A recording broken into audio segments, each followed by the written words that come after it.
Assalamualaikum warahmatullahi wabarakatuh. Selamat siang teman-teman.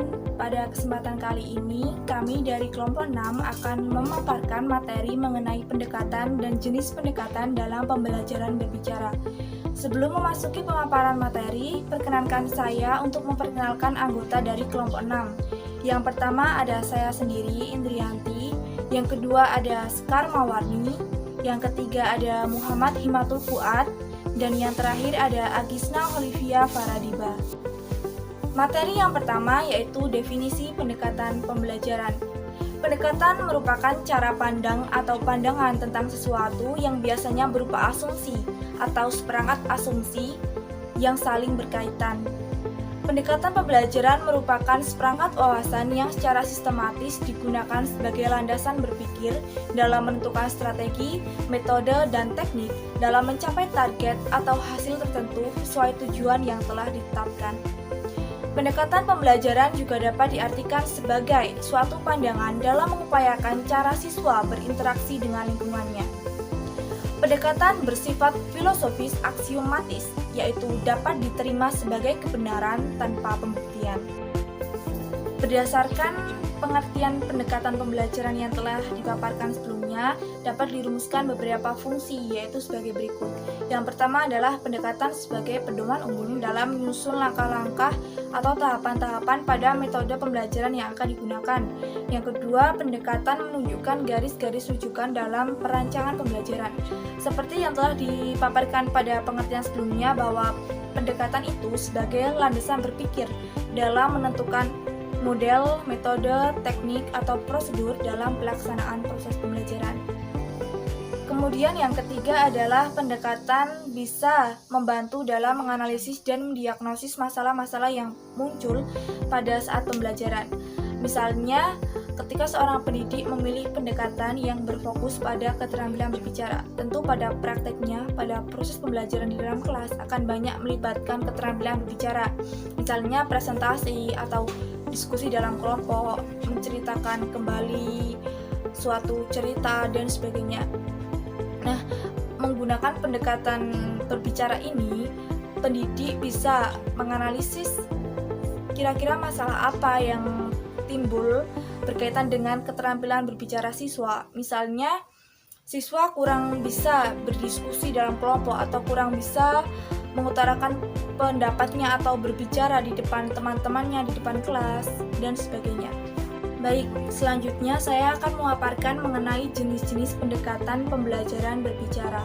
Sebenarnya jika kita lihat ada banyak sekali jenis pendekatan yang bisa digunakan dalam proses pembelajaran. Misalnya pendekatan konstruktivisme, pendekatan saintifik, pendekatan pedagogi genre, dan sebagainya. Untuk pendekatan dalam pembelajaran berbicara ini, kelompok kami memilih 3 pendekatan yang dianggap sesuai jika diterapkan dalam proses pembelajaran berbicara. Yang pertama ada pendekatan komunikatif, yang kedua ada pendekatan integratif, dan yang ketiga ada pendekatan Content and Language Integrated Learning atau yang biasa disingkat dengan CLAL. Yang pertama yaitu pendekatan komunikatif. Menurut Tarigan tahun 1984, halaman 231, mengemukakan bahwa pendekatan komunikatif dalam pengajaran bahasa bermula dari suatu konsep yang berdasarkan bahasa sebagai komunikasi. Pada pendekatan komunikatif ini diajarkan untuk memperoleh informasi yang diperlukan dalam kehidupan sehari-hari agar siswa memahami penelitian yang lebih memiliki makna. Pendekatan komunikatif dapat memberikan kebebasan kepada siswa untuk mengutarakan pendapat secara lisan dan juga merangkai kata-kata untuk diberitahukan kepada teman-temannya dengan sendirinya. Pendekatan komunikatif berorientasi pada proses belajar untuk mengajarkan siswa mengenai bahasa berdasarkan tugas dan fungsi komunikatif. Pendekatan komunikatif.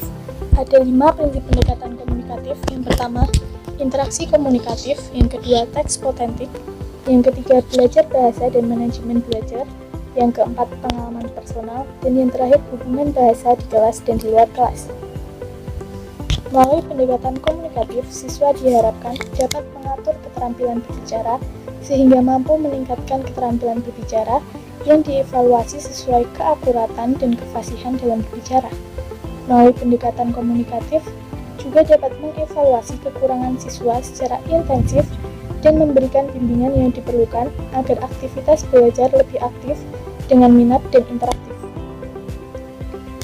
Prosedur pelaksanaan pendekatan komunikatif dalam pembelajaran di dalam kelas. Yang pertama, penyajian suatu dialog singkat. Yang kedua, praktik lisan setiap ucapan bagian dialog yang disajikan pada hari itu. Dan yang ketiga, pertanyaan-pertanyaan dan jawaban-jawaban tetap berdasarkan topik-topik dialog dan situasi itu sendiri. Dilanjutkan dengan pertanyaan-pertanyaan dan jawaban-jawaban harus berkaitan dengan pengalaman-pengalaman pribadi para siswa, tetapi berpusat di sekitar tema dialog itu. Yang kelima, telaah dan kajilah salah satu ekspresi komunikatif dalam dialog itu atau salah satu struktur yang menunjukkan fungsi tersebut. Kemudian penemuan pembelajaran terhadap generalisasi atau kaidah-kaidah mendasari ekspresi atau struktur fungsional tersebut.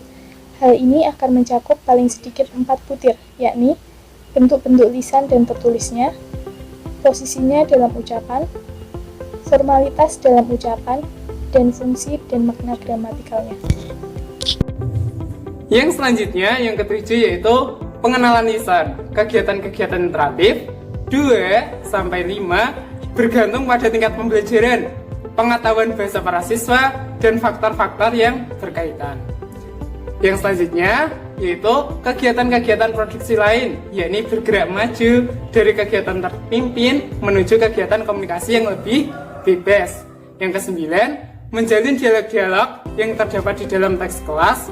Selanjutnya yaitu memberi contoh tugas pekerjaan rumah secara tertulis kalau diperlukan. Ingat, yang memberi contoh pekerjaan rumah itu kalau diperlukan. Kalau misal tidak diperlukan, berarti tidak perlu adanya pemberian contoh tugas pekerjaan rumah secara tertulis. Yang terakhir yaitu evaluasi pembelajaran. Yang kedua yaitu pendekatan integratif. Tahu nggak apa itu pendekatan integratif? Pendekatan integratif merupakan pendekatan yang menggabungkan beberapa keterampilan dan beberapa bidang studi dalam satu mata pelajaran dan akan membuat siswa lebih kreatif dan memiliki wawasan yang lebih luas. Pendekatan integratif ini menekankan pada siswa agar apa? Agar dapat meningkatkan keterampilan berbicaranya saat siswa menerima dan memberi informasi terkait dengan pembelajaran. Dengan begitu, terjadi dialog dengan pasangan mereka dan dialog dengan teman-teman yang lain untuk menyebarkan informasi yang didapatkannya dari pasangannya. Pendekatan integratif model web atau model terjala.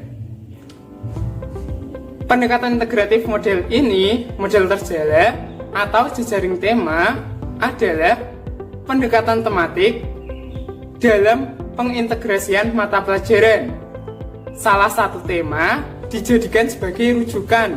Nah, untuk membahas materi sejumlah mata pelajaran yang sejalan atau memiliki keterkaitan ide dan tema. Nah, dalam hal ini, maka batas-batas mata pelajaran akan semakin mengecil atau tidak ada batasan antar mata pelajaran karena adanya pengintegrasian mata pelajaran.